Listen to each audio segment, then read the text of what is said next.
C'est dommage pour le silence, mais c'est heureux pour la personne que nous allons entendre, Mohamed Ben Khalifa, qui a été porteur aux Nations Unies du projet de la Journée internationale du vivre ensemble.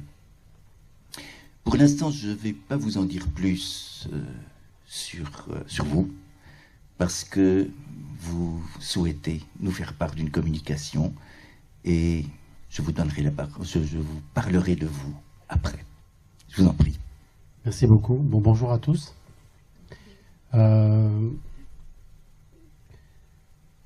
Cher Sid Cheikh Bentounes, cher Seyda Cheikh Anour, chers dignitaires et représentants dans la salle, Monsieur le Président, chers frères, Daïssa ONG International, cher Hamid,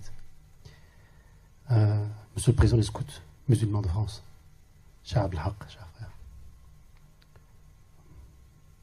cher Mernia, avec qui j'ai travaillé, et puis vous savez, Mernia, très silencieuse, très discrète, mais on parlait d'amour à l'instant. L'amour que j'ai pour Mernia a été exceptionnel puisque nous avons fait ensemble des choses qui ont été exceptionnelles.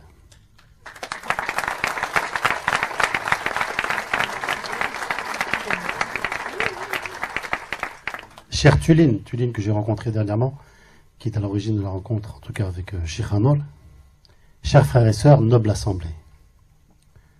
Alors, je suis parti de New York, encore dans le décalage horaire, à l'invitation de notre cher Cheikh Bentounes, et j'ai eu l'insigne privilège, lors de mon passage professionnel en Turquie, d'être reçu en sa demeure à Istanbul par Seyda Cheikh Anour et de communier en fraternité à Konya sur la tombe des maîtres Shemseddin Tebrizi et Jalaluddin Rumi.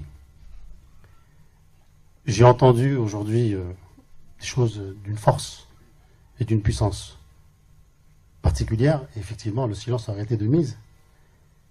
Mais qu'il me soit permis de vous dire que je suis honoré d'être parmi vous aujourd'hui, ici, d'abord en mon pays, la France, en la présence du parfum et des effluves, saintes des maîtres ô combien vivants de la tariqa alaouia et Mevlevi. Cheikh Ouzani, vous y êtes aussi associé. Alors, de l'improbable et chaude rencontre, un certain 11 novembre 2011 à Montréal, avec l'inestimable, à la réalité froide des institutions politiques et diplomatiques des Nations Unies, on peut dire qu'un long chemin a été parcouru, somme toute, en si peu de temps. De l'utopie à l'irréversible, de l'espoir au palpable, du Cheikh Alaoui et bien avant, au Cheikh Bentounes, et pour toujours, d'Oran, ma ville natale, à Cannes, en passant par New York. Toute une sacrée aventure. Que dis-je, cher Cheikh, une incroyable destinée. Merci à toute cette intelligence, au souffle inspirant et à cette force, à l'imagination créatrice. Sans oublier aucun. Des penseurs aux acteurs. Des stratèges aux mains silencieuses et discrètes. Des rédacteurs aux orateurs. Du shir au monde. Alors, témoignage oblige, je garderai en mémoire cette indicible absence, et je veux en parler aujourd'hui. Absence de doute du Cheikh Bentounes à la sérénité déroutante dans les moments les plus incertains. Mais aussi, encore une fois, le sourire libéré plein d'émotions de Mernia le jour J à 12h17 et ses accolades fraternelles. Ou encore, la joie partagée de mes équipes jubilant de joie. Et je voudrais parler de ces agents qui nous mettent en contact avec les grands. Je voudrais parler de ma sœur Halima Msbah, amie et collègue déterminante par la présence et qui m'aura permis de faire une partie de ma destinée auprès du Cheikh Bentounes. Halima, je sais que tu es à Montréal et que tu nous écoutes. Merci infiniment. Et bien avant, de toute cette équipe de rédacteurs, rappelons-nous, avec la discipline appréciée des scouts musulmans de France, qui se sont dévoués à l'UNESCO en mai dernier. Scouts de France, je vous salue.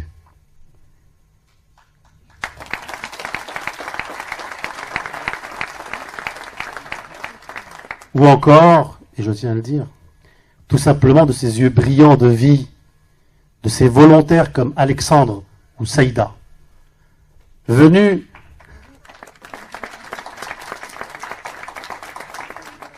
à Montréal dans ce modeste cabinet d'avocats que je dirige de droit international, qui étaient prêts à en découdre, loin de chez eux, avec la soif sincère d'apprendre, et qui incarnent ce que le shir apprend.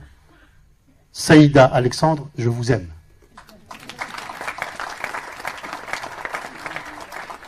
En effet, fort de toutes ces énergies réunies et sous l'égide bienveillante et le leadership du Shir Bentounès, grâce lui soit rendue, depuis le 8 décembre 2017, date historique s'il en est, ce qui se nommera à jamais la résolution des Nations Unies A72L26, intitulée Journée internationale du vivre ensemble en paix, adoptée, vous le savez maintenant, en Assemblée générale au siège des Nations Unies à New York, par consensus international, invite texto en son point 4, je vous invite à le lire, je cite, « Tous les États membres sont invités à continuer d'agir en faveur de la réconciliation afin de contribuer à la paix et au développement durable, notamment en collaborant avec les communautés religieuses et leurs dirigeants, ainsi qu'avec d'autres parties prenantes, en prenant des mesures de réconciliation et de solidarité et en incitant les êtres humains au pardon et à la compassion. »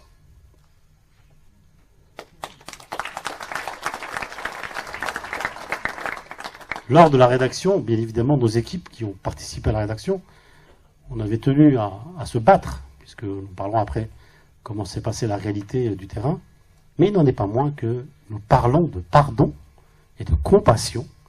Voilà deux termes hautement chargés, spirituels, qui se retrouvent enchâssés, tel un diamant ciselé dans son écrin, au cœur d'une résolution des Nations Unies qui parle de vivre ensemble en paix. En 19 années d'expérience auprès des Nations Unies, autant vous dire que c'est du jamais vu.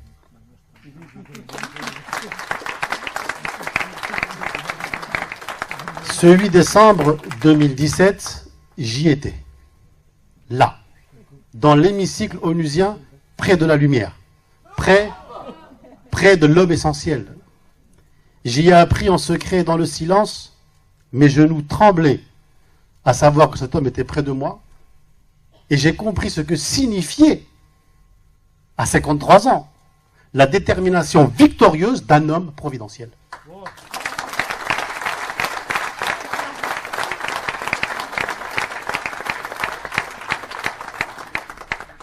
J'ai vu de mes yeux vus ce que veut dire énergie créatrice. Vous l'aurez compris, je veux parler de celui qui nous inspire, de celui qui donne sans retour une certaine incarnation à mon humble perception de l'amour, celui qui pardonne, de l'amitié et de la fraternité aussi, celle qui emplit notre poitrine de compassion. Hannah Arendt nous interpelle. Elle dit « Le pardon est certainement l'une des plus grandes facultés humaines et peut-être la plus audacieuse. Mais par son action, le shir vivant et qui marche nous y exhorte en nous demandant d'interroger, de convoquer notre compassion en notre tribunal intime. » Sir Shir Bentounès, merci et encore.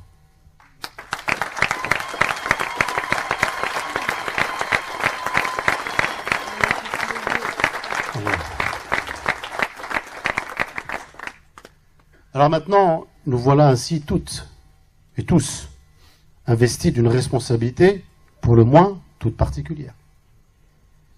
Et notamment celle de donner corps, non seulement tous les 16 mai, à cette importante journée internationale, mais également de faire toute l'année durant écho du message qui se veut force d'action et nécessité poignante face aux défis qui appellent, toute génération confondue, notre humanité à sortir de l'immobilisme et de l'indifférence devant les innommables atteintes à la vie, les atrocités et l'obscurantisme y afférents. La paix n'est pas absence de guerre, nous dit le maître. Elle est un état d'être, insiste-t-il. Avec la même abnégation, il nous parle de désir de paix. Désir de paix. Le mot est lâché, plus qu'un slogan, un savoir-être en soi pour l'autre. Tel le maître Lévinas, maître du Talmud. Il est à dire que le désir d'un être, comme celle d'une cause, naît dans un être à qui rien ne manque. Ou plus exactement, il naît par-delà tout ce qui peut lui manquer ou le satisfaire. Autrement dit, le désir élève à l'autre et nous donne existence. Il trouve sa source sur une largesse magnanime qu'on ne peut toucher que dans la démesure, ivre et sobre à la fois. L'être désirant ne saurait être dans l'insatisfaction. Et cela parce qu'il convoite l'infini en aspirant à ce qui le dépasse. Alors est-il utile de rappeler que le désir de paix nous oblige tous, m'oblige, vous oblige. Il s'agit donc ici de s'adresser à toutes et à tous, au monde de l'influence, aux acteurs de terrain, à toute partie prenante et davantage à toutes ces bonnes volontés qui foisonnent dans cette jeunesse, à cette conscience vive et éclairée, avec l'esprit de conquête des cœurs invoquants et priants pour un vivre ensemble en paix. Car nous savons, comme Simone de Beauvoir, que la jeunesse a horreur des vaincus. Vaincre la peur et conquérir la paix avec désir.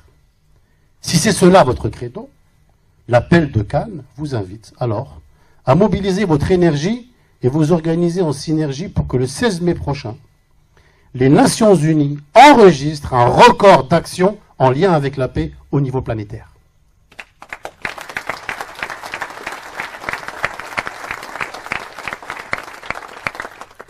Je me chargerai, de par mes fonctions, de ma proximité avec les Nations Unies, de le faire savoir, toujours en secret et en silence. Cela fait partie de mon humble mission. Shir Berlunes, vous pouvez compter sur moi.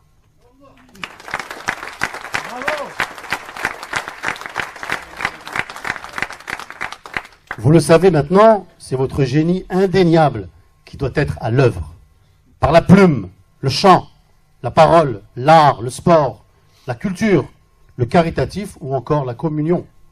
Il est à faire acte de démonstration de la magie qui vous habite, du désir de paix dont chacun et chacune de vous est dépositaire.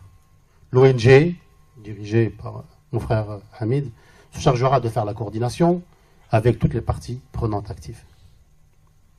Vous l'aurez compris, en ce dernier jour de 2017, l'appel de Cannes, qui trouve sa genèse dans la déclaration de Paris du 19 mai 2017 d'Aïssa, ONG internationale, qui a vu naître le réseau Synergie 17 ODD, est plus que jamais la mobilisation dès demain, premier jour de 2018, du réseau, et la partie qui reste à nourrir et à accomplir, en s'appuyant, comme le grand poète René Char, sur l'idée que l'inaccompli bourdonne d'essentiel. Alors, pour conclure, enfin, puisque c'est l'usage, et parce que c'est déjà demain, je finirai par vous souhaiter une bonne année, pleine de réalisations salvatrices, de rencontres magiques comme celles que j'ai pu avoir, et bien sûr, d'amour. Je vous remercie.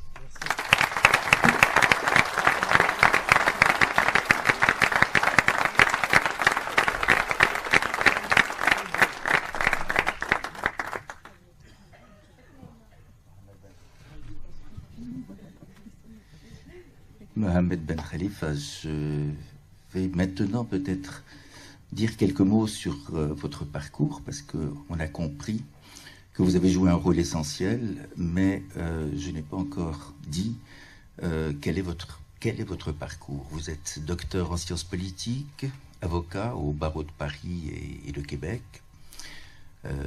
À 53 ans, vous avez déjà 19 années d'expertise internationale auprès des Nations Unies. Par ailleurs, je crois que vous êtes grand-papa. Vous êtes aussi le représentant officiel d'Aïssa International auprès des Nations Unies à New York. Et pour comprendre le travail auquel vous venez de faire allusion, il faut savoir que vous avez créé un cabinet d'avocats qui est spécialisé justement dans les stratégies d'accompagnement des organisations auprès des Nations Unies, avec une spécialisation dans la RSE, la responsabilité sociale d'entreprise, l'intelligence économique également, l'influence et la mise en raison internationale. Donc, vous étiez véritablement l'homme de la situation. Et ici à Cannes, puisqu'il y a eu ce séminaire au cours duquel il y a tous les jeunes qui ont pu travailler en atelier, il était important pour les Nations Unies que quelqu'un puisse en témoigner, quelqu'un d'assermenté puisse en témoigner. Et vous êtes venu faire cette observation et vous pourrez témoigner du travail qui a été fait pendant les jours écoulés.